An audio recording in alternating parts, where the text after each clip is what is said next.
Welcome, children.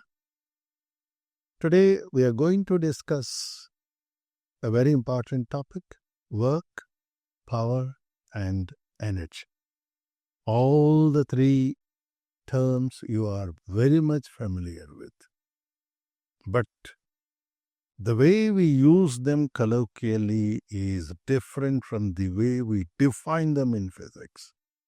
Hell of a difference. We will look at it. Let us start with the first word, work. How do we generally attempt to say that, have you finished off that work? Have you done it? Yes, that work is over, this work. Or you say, no, I tried a lot, but I could not finish the work. Have you completed this portion of already? No, I tried, but I could not. This is how generally we use the words colloquially. But that has no relevance to what we define in physics. Physics, work means result oriented. That's it. Work is done means it should be over. But in physics, what do you call as work? Very simple. There is a body lying on a surface. I want to move the body from one point to the other. So if I have accomplished it, I say work is done. But if I have a wall is there, for example, somebody tells you to push the wall. Now, like a fool, we go and then try to push the wall. And any number of attempts you make, you know very well, you can do just nothing. You say, after an effort of half an hour or 1 hour, you say, sir, I have put in a lot of efforts. You say, I did a lot of work, sir. I tried to move the wall, sir, but I could not do. Physics says, no, you have not done any work at all. Your attempts are ridiculous. We are not interested in your attempts. This is how the work definition goes in physics. Work is given with this symbol W.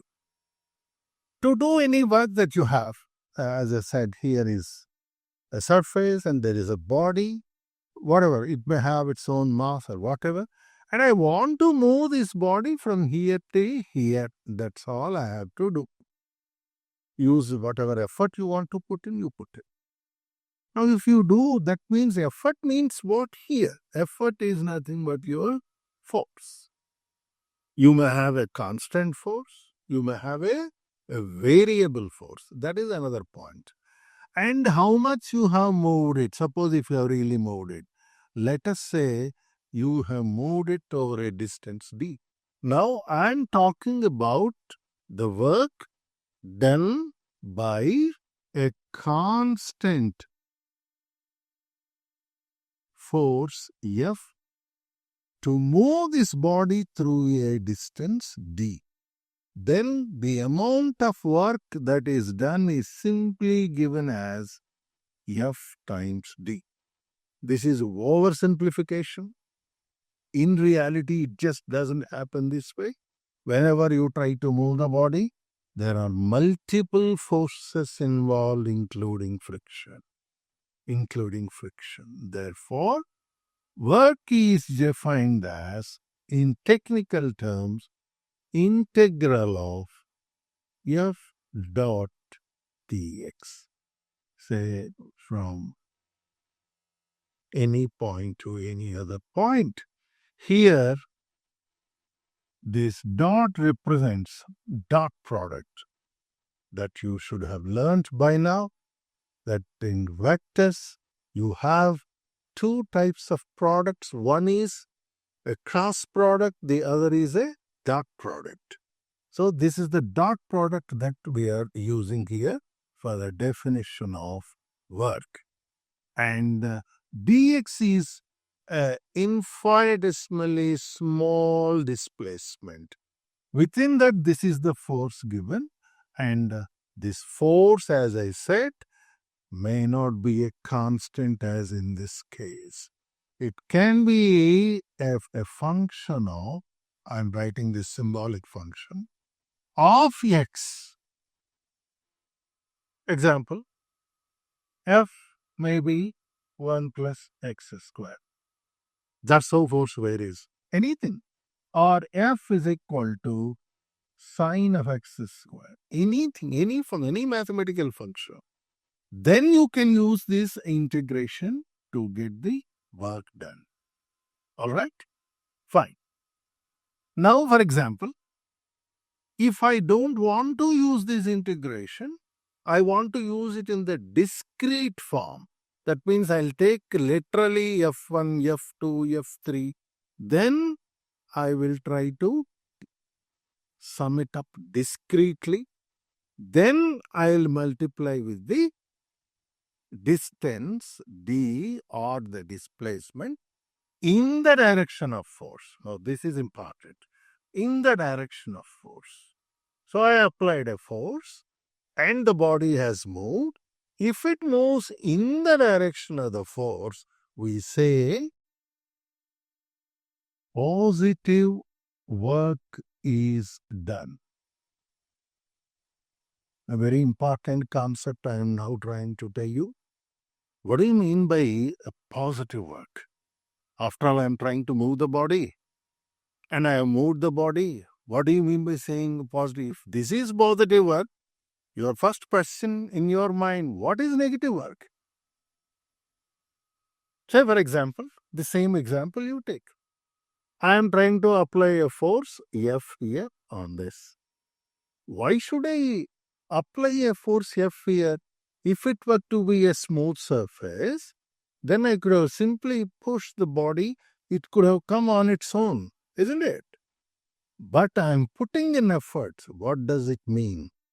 That means something is opposing here, and that opposing force is what we call as frictional force. So there are two forces acting. Applied force F by you, frictional force between the body and the surface. The effect of these two, resultant of these two, what is the resultant? If I take this as positive direction in this, opposite direction I'll take it as negative. Therefore, the total force I will write here as plus F minus F. This is the total force. You get the point? And this I suppose it has moved through the distance d, then I'll multiply with the distance d. Then what am I getting here? Now you see that. I'll just show you.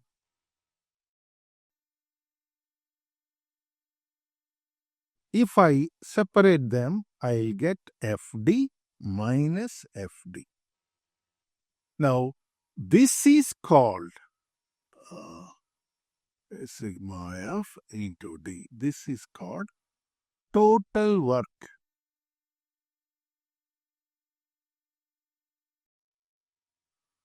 This is called total work. It has two parts. One is work done by your applied force, work done by frictional force. Now, let us give a numerical example that maybe this is 200 and maybe this is 100. So, I am now trying to add the two works. So, I will write like this. There is a lot of difference between these two expressions. Plus 200 plus minus 100. So, if I get this, the resultant will be plus 100. That is the answer that you have given. But the fact is, your applied force has done a work of 200 units. I didn't talk about the units yet, so I'm not getting into it. And what is the work done by friction? If I ask you now, your answer should not be 100. Your answer must be minus 100 units. Now you understood? If the direction of the force and the direction of the displacement are opposite to each other, then you say negative work is performed there. And if the direction of the force and the direction of the displacement are in the same direction, then what do we call? Positive work is said to be performed. Is this clear to you? So, what are the examples of positive work? What are the examples of positive work? Now I have a body, I have just shown you. You pull the body, if it comes with you, work done by your applied force is positive. Work done by my applied force is positive because this is how I am applying the force, this is how the body is coming off. Get the point? This is number one. Number two, if I take one body over the other, I show you here a very interesting example, and how many mistakes are committed while talking about this particular concept of positive work and negative work. Say, for example, here is the surface, here is a bed body, and I have another body on this. I am now trying to move this body. Sometimes it so happens, while trying to move it, the friction between these two may be so strong that both are firmly in grip. Then how it happens, I'll show you.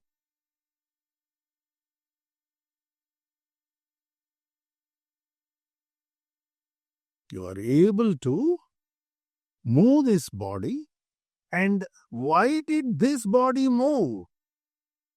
Why did the lower body move? Because I did not apply my force on the lower body at all. Here, it's a frictional force, whatever you have, that must be opposing. But why did this body move forward? Have you ever thought of it? I am not applying my force on that body. But if you look at, there is a friction between these two bodies also. And I am trying to move this body, and the body is able to move because this body is trying to drag this body in its direction. So that is how the frictional force between the two bodies acts. And this body has moved only because of the friction F2. What is F2 here? Friction between this body and this body. And what is the direction of displacement? This one. What is the direction of F2? This. So what is the work done by F2? Both are in the same direction. Should it be positive or negative? It should be positive. So, a very important concept I have just told you, that the work done by friction can be positive. It is very wrong to start with this friction always does negative work. Ridiculous. This is where I said, physics, you must try to understand the concepts. If you understand, you can play with it. If you don't understand, it will play with you. That is the problem. So be careful. So friction can do positive work. Applied force, anyway, it has done positive work. Can you give an example of applied force doing a negative work? Suppose a body is coming. I want to stop it. I'll stop it. It won't stop suddenly. I keep stopping. Force I am applying like this. So it will move still further. So when I start applying the force is in this direction. The displacement is in this direction. Both are opposite. So never ever try to give a standard statement that applied force always does positive work or applied force always does negative work. Remember, in a similar way, friction always does negative work, not acceptable. Friction always does positive work, not acceptable. Depending on the situations, the same force can do positive one, the same force can do negative one. This is so far so good. Now, if you look at gravity, what is the kind of work done by gravity? Gravity force always acts downwards. And here is a body. Suppose I have dropped the body. Body is dropped, it is coming down. How is the force of gravity acting? Downwards. Displacement downwards. Both are in the same direction. Therefore, what is the work done by gravity in this example? Positive. Because both are in the same direction. Now, the same thing. Suppose I have a body and I am projecting it up. I project it up. The displacement is in the upward direction. The force of gravity is in the downward direction. What is the work done by gravity here? Since both are in the opposite direction, the work done by gravity is negative. Positive, negative. Excellent. But if I go and start moving a body horizontally, what is the direction of force of gravity? It's always downwards. What is the direction of displacement? This one. What is the angle between these two? 90 degrees. Now comes, what is the work done by gravity? How do you answer? You have an issue with you. Now go to your definition. Work done.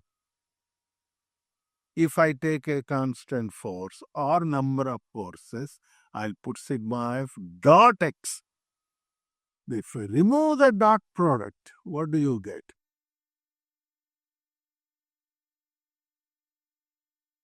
The net force. Or if you take a single force, fx times cos theta. Very, very important point. You cannot bank on only these two because most of the times they need not be in the same direction and they need not be in the opposite direction, but they can make an angle. Supposing if they make a 90-degree angle, what is theta here? 90 degrees. So what is your work done by gravity? If I put it here, I'll put f x cos 90. What is cos 90? 0. Therefore, the work done by gravity is 0. That means we get three concepts. The work done can be positive, the work done can be negative, and the work done can be 0. When is this 0? Now, either the angle there must be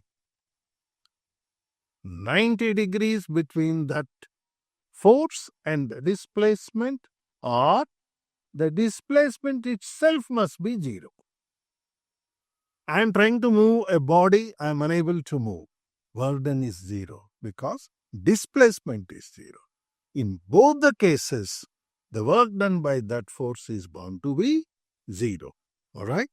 Now I just tried to give you a very, very fundamental concept of what is work.